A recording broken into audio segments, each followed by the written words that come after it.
Hello friends, welcome to JNC. Friends, इस video में हमारे पास जो क्वेश्चन है उसमें हमारे पास एक आरएलसी सर्किट है जिसके वोल्टेज सोर्स की इंफॉर्मेशन हमें गिवन है। E is equal to 20√2 sine 100t plus 30 degree. Friends, जो रेजिस्टेंस है वो 10 ओम है, जो रिएक्टेंस है वो 20 ओम है और जो रिएक्टेंस ऑफ इंडक्टर जो है वो 20 ओम है। रिएक्टेंस ऑफ कैपेसिटर है वो 10 ओम है।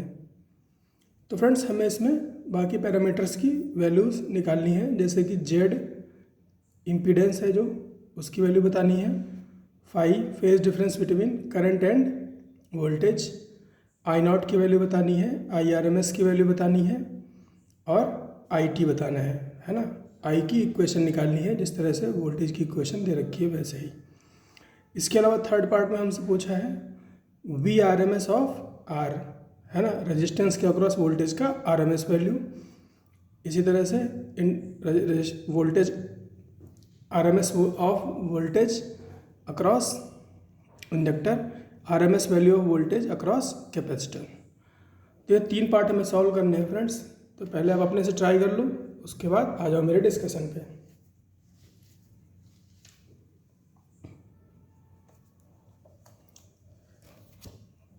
तो फ्रेंड्स, बात करें अगर इसके सॉल्यूशन की, तो यहाँ पर हमें आर की वैल्यू कितनी हो गई, 10 ओम हो गई।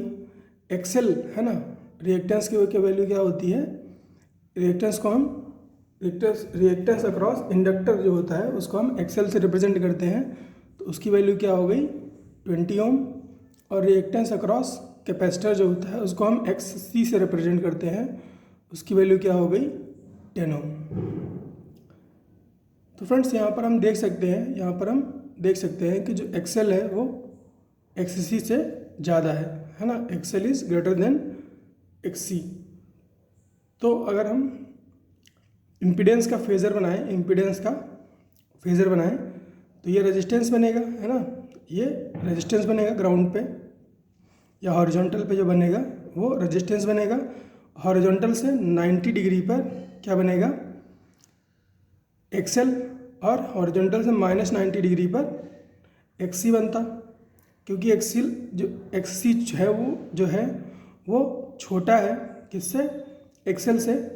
तो नेट जो हम बना रहे हैं, जो नेट रिएक्टेंस हम बना रहे हैं वो हम ऊपर की तरफ बना रहे हैं और उसकी जो वैल्यू ले रहे हैं वो हम ले रहे हैं एक्सेल माइनस एक्सी, है ना, ये नेट रिएक्टेंस है।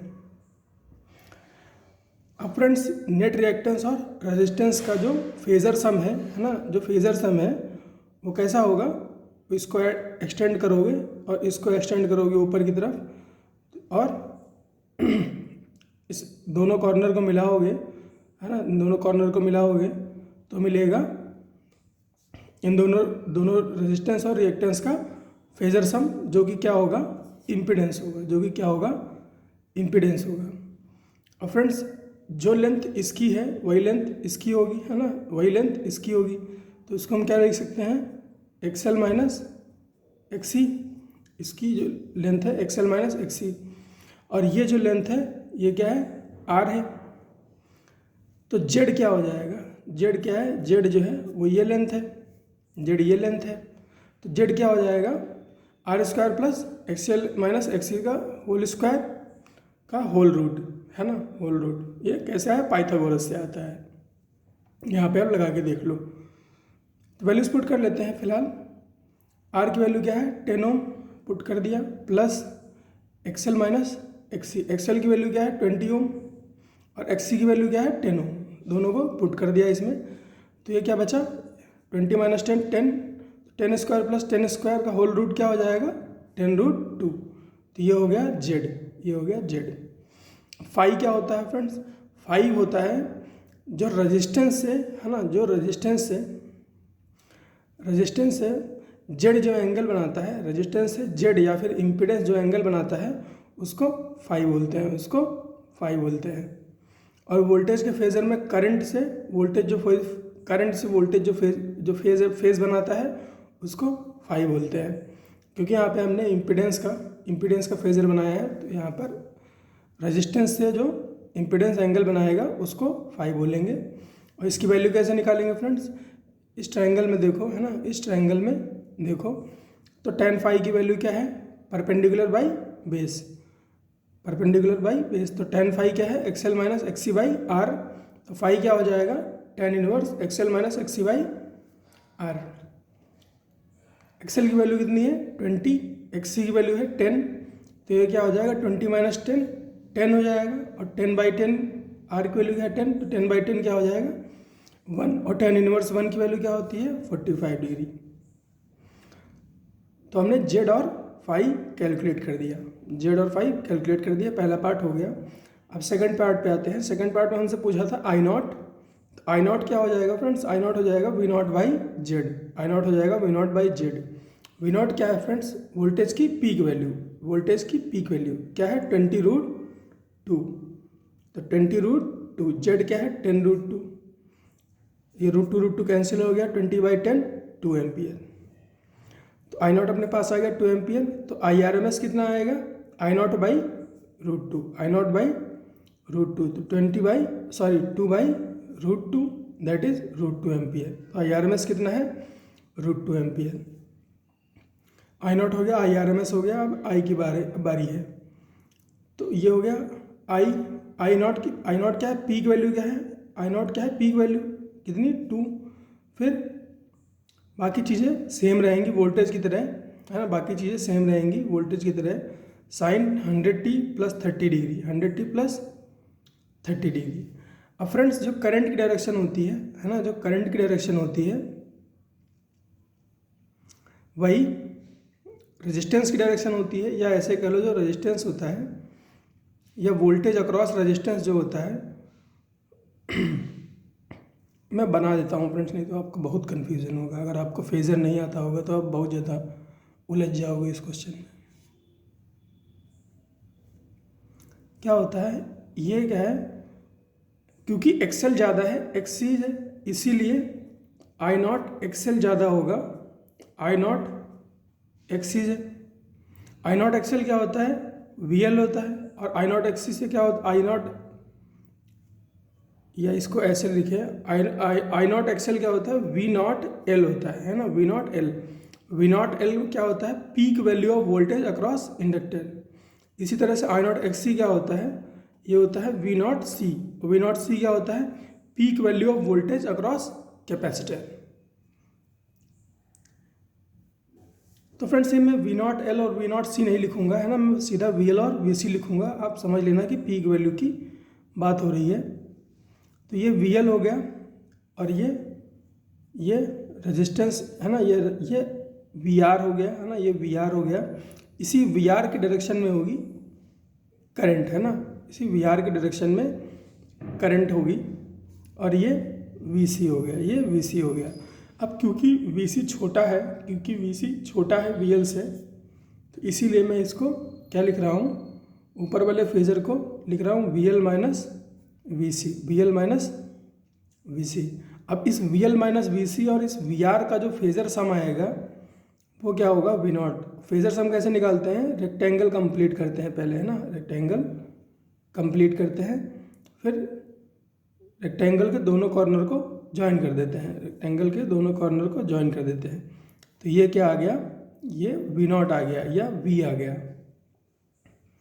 अब ये करंट है और ये वोल्टेज है, इनके बीच का फेज कितना है फाई, है ना, इनके बीच जो फेज है वो कितना है फाई। और इसकी वैल्यू कितनी है, इसकी वैल्यू कितनी है वी एल माइनस, ये क्या है यहाँ, ये लेंथ कितनी है V L minus V C, तो ये वाली लेंथ क्या होगी V L minus V C. और ये लेंथ क्या है V R, V L minus V C, और ये क्या लेंथ क्या है वी आर।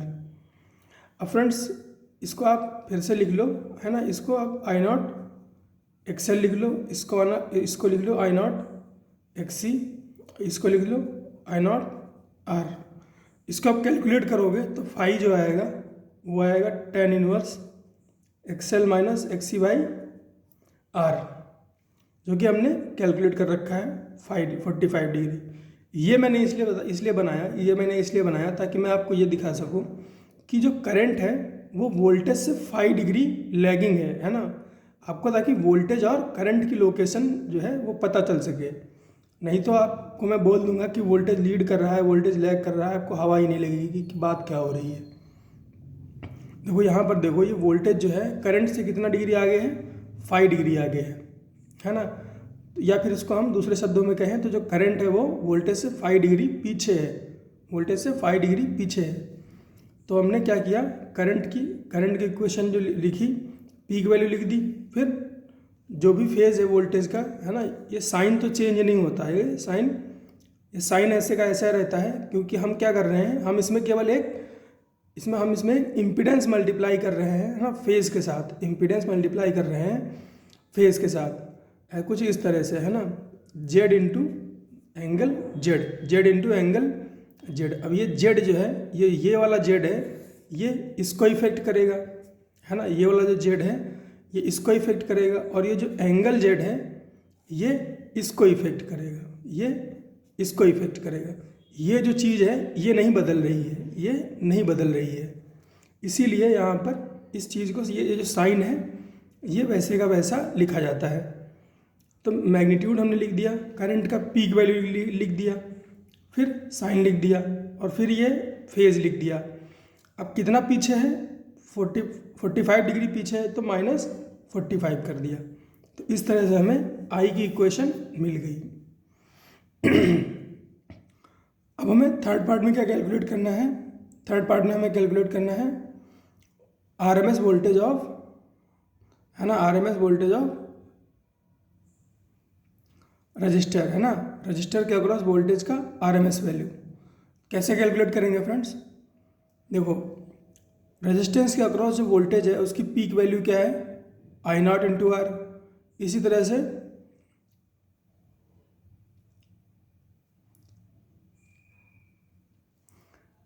इंडक्टर के अक्रॉस जो वैल्यू है, पीक वैल्यू, वो क्या है, I0 XL। और कैपेसिटर के अक्रॉस जो वैल्यू है वो क्या है, I0 XC, I0 XC। तो अगर पीक वैल्यू इस तरह से लिखी जा रही है ना, पीक वैल्यू के लिए हम I0 R लिख रहे हैं, तो VRMS अक्रॉस R की जगह पर हम क्या लिखेंगे, VRMS क्या होगा, VRMS R क्या होगा, V0, है ना, V0 बाई √2, है ना, V0 R बाई √2। जो भी पीक वैल्यू होती है ना, उसके डिवीजन में होता है √2, यही तो होता है फ्रेंड्स। तो इसको हम क्या लिख सकते हैं, पीक वैल्यू क्या लिख सकते हैं, I0 इंटू R बाई √2, और I0 बाई R, है ना, I0 बाई √2 क्या हो गया, IRMS और R। तो VRMS R को हम लिख सकते हैं IRMS इंटू R। तो VRMS R को हम लिख सकते हैं IRMS R। तो VRMS L को हम क्या लिख सकते हैं, IRMS XL। इसी तरह से VRMS C को हम क्या लिख सकते हैं, IRMS XC। अब इनमें वैल्यूज पुट करके और कैलकुलेट कर लो आप, तो आंसर आ जाएगा। तो फ्रेंड्स यही चीज़ें सिखानी थी इस क्वेश्चन में। मिलते हैं नेक्स्ट क्वेश्चन में।